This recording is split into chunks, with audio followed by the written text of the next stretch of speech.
పంజాబ్ రాజకీయం అకస్మాత్తుగా మలుపు తిరుగుతోంది.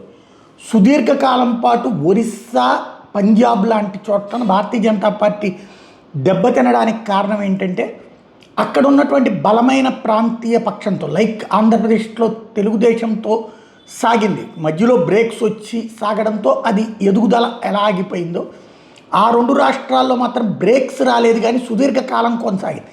ఒకేసారి బ్రేక్ వచ్చింది. ఆ ఇంపాక్ట్ ఒరిస్సాలో భారతీయ జనతా పార్టీ ఎదుగుదల చాలా ఆలస్యమైంది. బట్ ఒక్కసారి బ్రేక్ వచ్చాక దూకుడుగా ముందుకెళ్ళి 10 ఏళ్ళు తిరిగేటప్పటికి ఒరిస్సాలో భారతీయ జనతా పార్టీ అధికారంలోకి వచ్చింది. అదే సందర్భంలో పంజాబ్లో వచ్చేటప్పటికి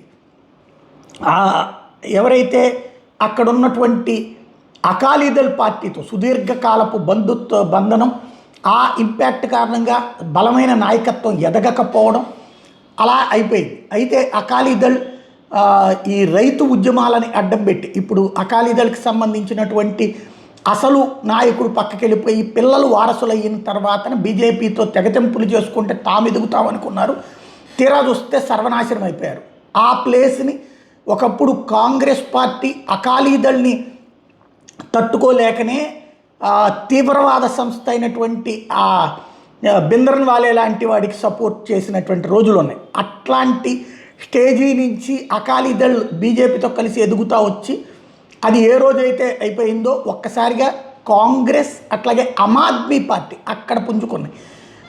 ఇప్పుడు ఆమ్ ఆద్మీ పార్టీ ప్రభుత్వం నడుస్తోంది. మొన్నటిసారి పార్లమెంట్ ఎన్నికల్లో కాంగ్రెస్ బలమైనటువంటి సీట్లు సాధించినట్టయింది. ఇప్పుడు అక్కడ సీన్ మారుతోంది. ఎవరైతే రాజ్యసభ సభ్యులు పంజాబ్కి సంబంధించినటువంటి వాళ్ళే ఇప్పుడు పార్టీ వీడి ఇటు పక్కకు వచ్చింది. 7 ఎంపీలు అన్నటువంటిది ఒక సంచలనం. అయితే మరొక వైపున 18 మంది ఎమ్మెల్యేలు కూడా భారతీయ జనతా పార్టీలో చేరడానికి సిద్ధమవుతున్నారు అన్నటువంటిది తాజాగా వస్తున్నటువంటి సమాచారం. ఇది నిజమైతే ఈ ఎలక్షన్స్ అయిపోయి రేపు కనుక బెంగాల్ ఎలక్షన్స్లో గెలిచిందంటే చాలా మార్పులు చోటు చేసుకునే అవకాశం ఉంటుంది భారతీయ జనతా పార్టీకి. ఒకవేళ ఫెయిల్ అయిందంటే ఈ చీలికలు ఆగిపోతాయి.